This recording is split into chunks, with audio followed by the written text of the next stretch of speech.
Welcome back to my channel, Zoology at 180. Let's discuss the circulatory pathways from NCERT. As you know, all the animals have two types of circulations. In open circulation, we have few large blood vessels and the blood is directly pumped into spaces called as sinuses. This type of circulation is commonly seen in arthropoda and mollusca. Closed circulation, the blood always flows in the blood vessels. Closed circulation is seen in Annelida and all the vertebrates. Now, to pump the blood, we require a muscular pumping structure called as heart. In the vertebrate, heart is chambered. A number of chambers can be 2, 3, or 4 chambers. Let's discuss about them. A two-chambered heart is present in fishes. The two chambers are one atria and one ventricle.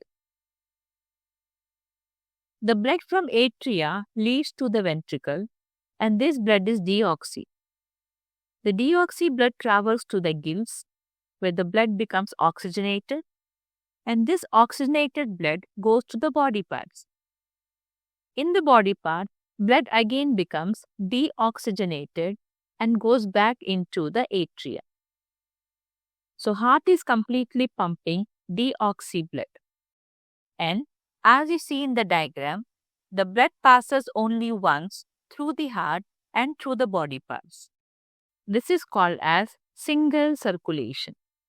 Three-chambered heart is present in amphibians and the reptiles, exception crocodiles.